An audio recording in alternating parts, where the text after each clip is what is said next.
I didn't think much of it when Claire mentioned she called a plumber to fix the shower. It had been leaking for weeks, and I'd been meaning to deal with it myself.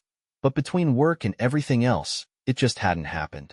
"He's coming this afternoon," she said casually as I was tying my shoes, getting ready to leave for work. "Finally," I said, glancing at her. "Who's coming?" "Kevin," she replied, scrolling through her phone. "The company said he's one of their best. He'll check it out and let us know what needs to be done." "As long as it gets fixed," I said. "Text me if he needs anything." She nodded, smiling faintly as I grabbed my bag and headed out the door. That day at work was like any other. Emails, meetings, and deadlines all piling up at once. I didn't think about the plumber again until late afternoon when I realized Claire hadn't texted me. Normally, she'd let me know if something went wrong or if the guy said anything important. Around 6, I finally sent her a text. "How did it go with the plumber?" Her response came quickly. "He came by. Said it'll take a week to fix everything. He's got a lot of other jobs lined up." A week? That seemed excessive for a leaky shower, but I wasn't a plumber, so I figured maybe the problem was worse than I thought. When I got home, Claire was in the kitchen, baking something. She had flour on her hands and that content, relaxed look she always got when she was busy with her favorite hobby. "Did the guy say why it's going to take so long?" I asked as I set my bag down. She shrugged, dusting her hands on a towel. "Something about the pipes being old. He said he'd have to order special parts." "Special parts?" I repeated. "Did he at least do anything today?" "Not really," she said. "He spent most of the time inspecting everything, figuring out what needs to be replaced. He said he wants to be thorough." I nodded, though something about the whole thing didn't sit right. I dealt with contractors and repairmen before, and most of them weren't big on thorough inspections. They just wanted to get in, do the job, and get paid. But I let it go. "Did he say when he'd be back?" "Tomorrow," she said, smiling as she handed me a plate of cookies. "He wants to start the prep work." Her tone was light, but something about it felt rehearsed, like she was trying too hard to make everything seem normal. The next morning, as I was getting ready for work, Claire mentioned that Kevin would be coming by again. She was standing in front of the bathroom mirror, tying her hair back. "Do you need me to stay home?" I asked, half joking. She laughed, shaking her head. "No, we've got it covered." There was something in her laugh that felt off. It wasn't anything obvious, just a subtle note that made my stomach twist. At work, I couldn't stop thinking about it. By the time lunch rolled around, I decided to call Claire. "Hey," I said when she picked up. "How's it going?" "Good," she said quickly. "Kevin's here. He's in the bathroom now, taking measurements or something. Anything I need to know?" "Nope, he's just doing his thing," she said. "I'll let you know if something comes up." Her tone was casual, but there was an edge to it, like she was rushing to get off the phone. When I got home that evening, Kevin was gone, and the bathroom looked exactly the same. Same cracked tiles, same leaky faucet, same mess we'd been dealing with for weeks. "What did he do today?" I asked, trying to keep my tone light. "He said he's still in the prep phase," Claire explained. "He wants to make sure everything's perfect before he starts the actual repairs." Something about that struck me as strange. Kevin was supposedly so busy that he couldn't fix the shower in less than a week, but he had time to spend 2 days prepping? Did he leave any tools or materials? I asked. "No," Claire said quickly. "He said he'd bring everything tomorrow when he starts." Her answer came too fast, and her eyes darted away as she spoke. I felt my stomach twist again. That night, as Claire drifted off to sleep beside me, I lay awake, staring at the ceiling. The sound of the leaky shower echoed faintly through the house, each drip like a needle prick on my nerves. Something about the situation wasn't right. Maybe I was overthinking it, but the way Claire had been acting, the quick explanations, the vague answers, it didn't feel normal. I thought about calling the plumbing company to double-check Kevin's story, but I stopped myself. What would I even say?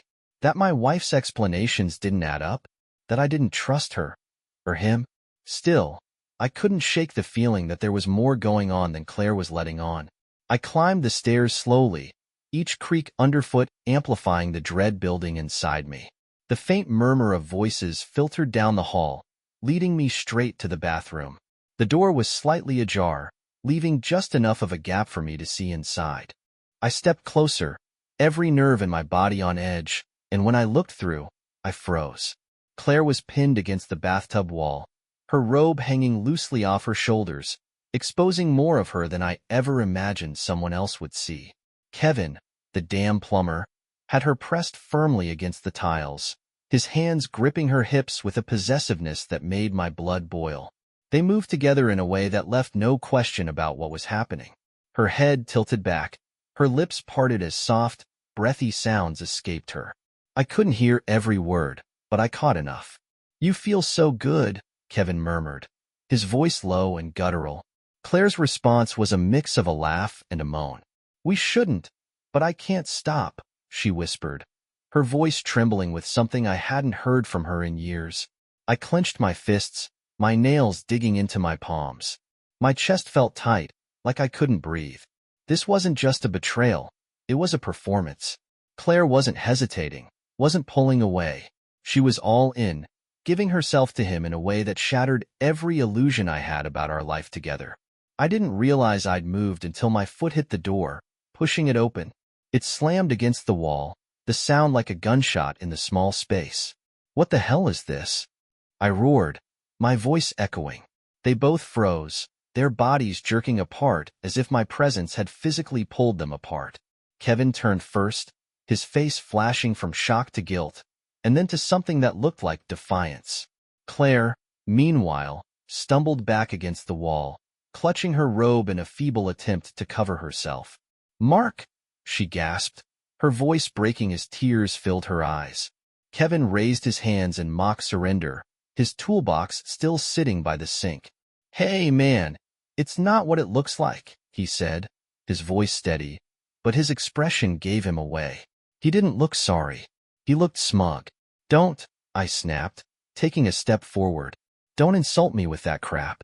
I'm not an idiot." Claire tried to step in, her voice shaking. "Mark, No," I barked, pointing at her. "You don't get to talk. Not after this. Not after I walk into my own house and see this." Kevin moved to grab his toolbox, but I wasn't done with him yet. "You think you can just walk out of here after this?" I said, my voice low and dangerous. He stopped, looking at me like he was weighing his options. "Look, man, I'm sorry, all right? It just happened." I laughed bitterly, the sound harsh and grating. "It just happened? What, you slipped and fell into her?" I took another step forward, and Kevin flinched, backing away slightly. "Mark, please," Claire said, her voice desperate now. "It's not his fault." "Oh, it's not?" I turned to her, my anger flaring even hotter. "So what? This was your idea? You invited him into our bathroom, let him put his hands on you. And what? He's innocent in all this." Her tears spilled over, and she shook her head, but she didn't deny it. That hurt more than anything else. Kevin took the opportunity to edge closer to the door, but I wasn't done. I grabbed him by the collar and shoved him against the wall. "You think you can just waltz into my house and screw my wife?" I growled. "You think I'm just going to let that slide?" "Mark, stop." Claire screamed, her voice cracking. Kevin's hands went up again, and he stammered out some excuse, but I wasn't listening. I shoved him again, harder this time, before finally letting him go. He stumbled out of the bathroom, grabbing his toolbox on the way. "Get out," I said, my voice cold, "and don't ever come back." He didn't argue.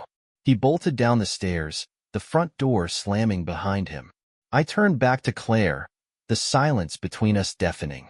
She was trembling, her robe clutched tightly around her, her eyes wide and red from crying. "How long?" I asked, my voice flat. "Mark, How long?" I demanded, cutting her off. She hesitated, her lips trembling as she looked down at the floor. "A few weeks," she said finally, her voice barely above a whisper. "A few weeks," I repeated, laughing bitterly. "In my house. While I'm at work, you're up here, doing this. With a plumber?" Her head snapped up at that, a flicker of something like defiance crossing her face. "It wasn't just about him," she said, her voice trembling. "It was about us. About what we've lost." Don't you dare try to make this my fault, I snapped. Don't you dare stand there and tell me this is because of me. I'm not blaming you, she said, her voice breaking. But things haven't been the same, Mark. You've been distant. You're always at work, always distracted. I felt invisible. Invisible? I laughed again, the sound hollow. So your solution was to screw the plumber? Real mature, Claire. Real helpful. She reached for me, but I stepped back, the distance between us feeling like a canyon I couldn't cross. I need space, I said finally, my voice cold and detached. I can't do this right now. I'm leaving. When I get back, I want you gone. Her face crumpled, and she started to sob, but I didn't stick around to hear it. I turned and walked out, slamming the door behind me. I drove aimlessly for what felt like hours, my mind replaying the scene I had walked in on. Every detail was burned into my memory.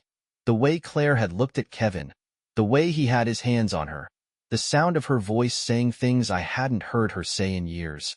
It was like someone had taken the life I thought I knew and flipped it upside down. Eventually, I pulled into an empty parking lot, the kind you only find in the dead of night, dimly lit and eerily quiet. I turned off the engine, but the silence didn't bring any comfort. My hands were still gripping the steering wheel, knuckles white, and I didn't even notice until the ache in my fingers forced me to let go. How had it come to this? That was the question that kept circling in my head. I wasn't stupid. I knew things between Claire and me hadn't been perfect for a while, but I thought it was just the usual strain that comes with being married for 8 years. Work stress, routine boredom, the occasional argument. I never imagined she'd cheat. And with the plumber of all people. I sat there for a while, just staring out the windshield. The anger was boiling just beneath the surface, but there was something else now, too. Shame. Humiliation. The thought of Kevin in my house, in my bathroom, with my wife. It made me feel like a fool. When I couldn't sit still any longer, I pulled out my phone and called Jake. We'd been best friends since college, and I knew he was the only person who'd give me the kind of advice I needed right now. Straightforward and brutally honest. Mark. Jake's voice was groggy when he picked up. It's almost midnight, man. What's going on? I need to talk, I said, my voice rough. It's bad, Jake. Really bad. He didn't hesitate. Come over. I'll put some coffee on. When I got to his place, Jake was waiting at the door, his expression a mix of concern and curiosity. You look like hell, he said, stepping aside to let me in. I dropped onto his couch without a word, running a hand through my hair. Jake handed me a cup of coffee and sat across from me, waiting patiently. What happened? He finally asked. I caught Claire cheating, I said, the words feeling like broken glass in my throat. Jake's eyes widened. Shit, are you serious? Dead serious, I replied. With the plumber. I walked in on them, right in the middle of it. Jesus Christ, Jake muttered, leaning back in his chair. What did you do? I kicked him out, I said flatly. Told her to be gone by the time I got back. Then I left. I couldn't stay there. Not after that. Jake let out a low whistle, shaking his head. That's rough, man. I'm so sorry. What are you going to do now? I don't know, I admitted, staring into my coffee. Part of me wants to just walk away, leave her to deal with the mess she's made. But another part of me, I trailed off, struggling to find the right words. You want to make her pay, Jake finished for me, his tone understanding. I nodded slowly. Yeah, she humiliated me, Jake. And that plumber? He acted like it was no big deal, like he was doing me a favor by leaving. Jake leaned forward, resting his elbows on his knees. All right, here's what we do. First, you need to make sure she doesn't get a dime if you divorce her. If she's going to betray you like this, she doesn't get to walk away with anything. How do I do that? I asked, my voice bitter. Half of everything we have is hers, isn't it? Not if we play it smart, Jake said, a sly smile creeping onto his face. You'll need a good lawyer, someone who can dig into her finances. And if she's been spending your money on extracurricular activities, that'll work in your favor. Extracurricular activities, I repeated with a humorless laugh. That's one way to put it. And Kevin? Jake asked, raising an eyebrow. What about him? Well, you can't exactly sue him, but you can make his life hell, Jake said. We can look into his business, see if he's been cutting corners or screwing over other people. Guys like that always have skeletons in their closet. The idea of taking Kevin down gave me a small, bitter sense of satisfaction. All right, I said. Let's do it. Jake grabbed his laptop and started looking up divorce lawyers, rattling off names and reviews as I sat there, letting the plan sink in. It wasn't much, but it felt like a start. Mark, Jake said after a while, his tone more serious. Are you sure you're done with Claire? I mean, once you go down this road, there's no going back. I didn't answer right away. Part of me still loved her, still remembered the woman I married before all of this. But the image of her with Kevin was burned into my brain, and I couldn't see a way past it. She made her choice, I said finally. Now I'm making mine. The next morning, I woke up on Jake's couch, stiff and unrest. The weight of everything that had happened the night before hit me like a brick wall. As I sat up and stretched, Jake handed me a steaming cup of coffee. Rough night? He asked, his tone halfway between sympathy and humor. You could say that, I muttered, taking a long sip. The bitterness grounded me, pulling me out of the haze of my thoughts. Jake sat across from me, his laptop open and his fingers already flying across the keyboard. All right, he said. I've been digging. Found a lawyer who specializes in cases like yours. Her name's Erica Vasquez. She's good, real good. I've already emailed her a summary of your situation, and she's agreed to take the case. Seriously? I asked, surprised by how quickly Jake had moved. Yeah, he said with a shrug. You're my friend. I'm not going to sit around while your life goes to hell. I nodded, grateful but still feeling like I was wading through quicksand. Thanks, Jake. No problem, he said. But there's more. I did some digging on Kevin, too. That caught my attention. And Jake turned the laptop toward me, showing a series of articles and complaints. He's not exactly the picture of professionalism. He's been sued twice, once for shoddy work and once for inappropriate behavior with a client. Both cases settled out of court, but the pattern's there. Of course it is, I said, shaking my head. The guy's a sleazeball. Here's the kicker, Jake continued, a smirk playing on his lips. He's running his business on a lapsed license. Technically, he shouldn't even be operating. I leaned forward, my interest piqued. You're serious? As a heart attack, Jake said. We could report him, get him shut down. Hell, he might even face charges if we play this right. The thought of Kevin losing everything brought a dark satisfaction I wasn't proud of, but couldn't deny. Let's do it, I said. Jake nodded, already pulling up the form to file a complaint with the local licensing board. This is step one, he said. Now about Claire. I sighed, running a hand through my hair. What about her? You said you wanted her gone. Did she leave? I don't know, I admitted. I haven't been back since last night. I told her to be gone when I got home. But, Jake raised an eyebrow. But you're not sure if she actually listened? Exactly, I said. Jake leaned back in his chair, crossing his arms. You ready to go find out? The thought of facing her again made my stomach churn, but I nodded. Yeah, let's go. When we pulled into the driveway, her car was still there. My chest tightened as I stepped out of Jake's car, my pulse quickening with every step toward the front door. Jake followed behind me, his presence a steadying force. I unlocked the door and stepped inside. The house was quiet, but it didn't feel empty. I could sense her presence before I saw her. Mark. Claire's voice came from the living room. She stepped into view, her face pale and her eyes red from crying.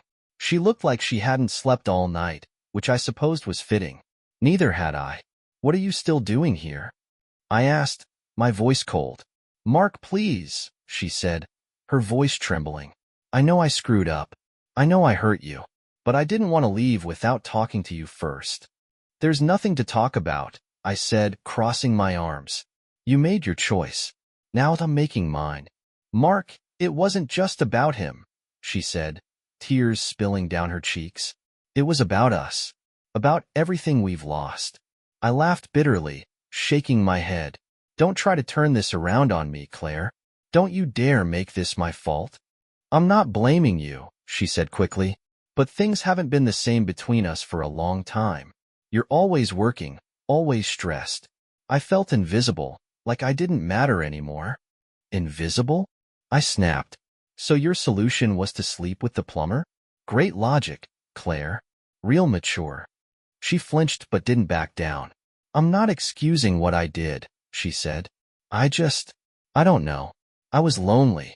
I was stupid. And I hate myself for it. Good, I said bluntly. You should. Her tears came harder now, and she sank onto the couch, burying her face in her hands. For a moment, I just stood there, staring at her, unsure of what to feel. Anger, sadness, betrayal.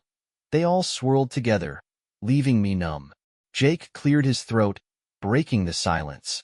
Mark, you want me to wait outside? I nodded, grateful for the space. Once he was gone, I turned back to Claire. Here's what's going to happen, I said, my voice steady. I'm filing for divorce, and I'm making sure you don't get a single dime out of me. If you're smart, you'll leave now and make this easier for both of us. Claire looked up at me, her expression desperate. Please, Mark, don't do this. I can change. I'll do whatever it takes to make this right. You can't, I said simply. It's too late. She didn't argue after that. She just nodded, standing slowly and heading for the stairs. I'll pack my things, she said quietly. Good, I replied, watching as she disappeared.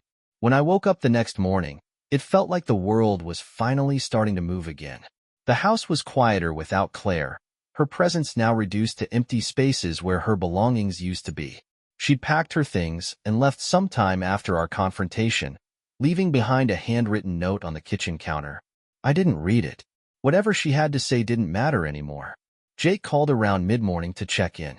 How's it going over there? He asked. She's gone, I said flatly, staring out the window. That's a start, he replied. Did you hear back from the lawyer yet? Not yet, I said, though I'd already left a voicemail for Erica Vasquez, the attorney Jake had found. But I'm ready to get this moving. The sooner this is over, the better. Good, Jake said, because I've got some news. I reported Kevin's lapsed license to the state board. They're already investigating. Hearing that brought a grim satisfaction. About time that bastard gets what's coming to him. Jake chuckled. You're damn right. But that's not all. I did some more digging last night. Turns out Kevin's got a habit of pulling this kind of crap. He's been involved with at least 2 other women, both married clients. I wasn't surprised, but it still stung. So he makes a habit of wrecking marriages, I muttered. Pretty much, Jake said. But he's about to hit a wall. Between the licensing board and what I've dug up, his business is going down. Good, I said, my voice cold. Let him rot. The rest of the day passed in a haze of emails, phone calls, and paperwork. Erica called me back in the afternoon, her voice calm and professional as she walked me through the steps of filing for divorce. Do you have proof of the affair? She asked. Yes, I said, my jaw tightening.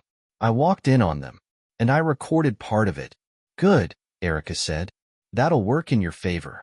If she used any shared finances to support the affair, we can argue that she violated the marital contract. It could minimize her claim to assets. I nodded, even though she couldn't see me. What's the next step? I'll draft the paperwork and send it to you for review, she said. In the meantime, start gathering financial records, bank statements, credit card bills, anything that shows where the money's been going. I'll get on it, I said. By the time I hung up, I felt a strange mix of relief and exhaustion. It was like the first crack of sunlight breaking through a storm, but the storm wasn't over yet. The next few days were a blur of action. Erica worked quickly, filing the necessary documents and putting Claire on notice. Jake and I spent hours combing through financial records, looking for anything that could tie Claire's affair to our shared finances. Sure enough, there were a few questionable charges, hotel stays, restaurant bills, and even a payment to Kevin's plumbing company that didn't match up with the work he'd supposedly done. She's not even subtle about it, Jake said, shaking his head as he flipped through the statements. She didn't think I'd look, I replied bitterly. The real victory came a week later when I got a call from Erica. Mark, we've got him, she said, her voice filled with a rare note of excitement. Kevin? I asked. Kevin, she confirmed. The licensing board has suspended his license pending a full investigation, and they've already reached out to his previous clients for statements. Between that and the financial records you provided, he's in serious trouble. I leaned back in my chair, letting the news sink in. For the first time in weeks, I felt like I could breathe again. And Claire? I asked. She's been served, Erica said. If she contests the divorce, we'll be ready. But honestly, I don't think she has much ground to stand on. Hearing that was like a weight lifting off my shoulders. Later that night, Jake and I sat on his porch, beers in hand, watching the sun dip below the horizon. You did good, Mark, Jake said, clinking his bottle against mine. You stood your ground, took control. Feels more like survival than victory, I admitted. Hey, don't sell yourself short, Jake said. Not everyone would have handled this the way you did. You turned the tables on her, and that scumbag Plumber. That's something. I nodded, though I wasn't sure if I believed him. The anger was fading, replaced by a dull ache I couldn't shake. Do you think it ever goes away? I asked after a long silence. The pain? Jake said, yeah, eventually. But it takes time. You just gotta keep moving forward. I looked out at the darkening sky, letting his words settle. Moving forward. It sounded simple enough, but I knew it wouldn't be easy. Still, for the first time since it all began, I felt like maybe, just maybe, it was possible. 2 months after Claire moved out, life started to feel normal again. It wasn't the same kind of normal I'd known before. I still carried the weight of her betrayal, and there were moments when the memory of it all would creep back in, uninvited. But I was learning how to live with it, how to rebuild. The divorce went smoother than I'd expected. Erica had been right. Claire didn't contest anything. Maybe she knew she didn't have a leg to stand on, or maybe she just didn't want to drag it out. Either way, the settlement left me with the house and most of our shared assets. She walked away with little more than what she'd brought into the marriage. Kevin's downfall had been just as satisfying. The licensing board suspended him indefinitely, and his business folded under the weight of bad press and legal troubles. He tried to dodge the fallout by moving to another state, but Jake made sure his reputation followed him. Last I heard, he was working odd jobs and struggling to make ends meet. As for Claire, I didn't hear much about her. She moved in with a friend after leaving the house, and we only spoke when absolutely necessary, mostly about paperwork or other loose ends from the marriage. She tried to apologize a few times, sending long texts that I never responded to. I'd already heard everything I needed to hear from her, and no amount of words would change what she'd done. One night, Jake and I were out at a bar, celebrating the finalization of the divorce. The air was lighter, the drinks colder, and for the first time in a while, I felt like myself again. You know, Jake said, swirling the ice in his glass, this is the first time in years I've seen you actually look happy. I laughed, shaking my head. I wouldn't go that far. I'm serious, he said. You've been through hell, Mark, but you came out on the other side. That's something to be proud of. Maybe, I said, leaning back in my chair, but I wouldn't have made it through without you. You kept me sane. Jake grinned. That's what friends are for. Besides, watching Kevin crash and burn was worth every second. We clinked glasses, and for the first time in months, I laughed without bitterness. The following weeks were a blur of small victories. I started focusing on myself, working out, picking up old hobbies, even learning how to cook something more complicated than scrambled eggs. The house felt less like a reminder of what I'd lost and more like a fresh start. And then, one day, I met someone. It wasn't dramatic or overly romantic. We bumped into each other at a local farmer's market, both reaching for the same basket of peaches. Her name was Emily, a widow with 2 kids, and there was something about her smile that made me feel calm in a way I hadn't felt in years. We started talking, and before I knew it, we were sharing coffee and stories about our lives. She had her own scars, her own pain, but there was a quiet strength in her that I couldn't help but admire. Our relationship grew slowly, naturally, and before long, Emily and her kids became a part of my life. They brought warmth and laughter back into the house, filling the empty spaces Claire had left behind. One evening, as Emily and I sat on the porch watching the sunset, She took my hand and squeezed it gently. "You've been through a lot," she said softly. "But you're a good man, Mark. And you deserve to be happy." I looked at her, my chest tightening in a way that wasn't painful, but comforting. "I think I finally believe that," I said. And for the first time, I did.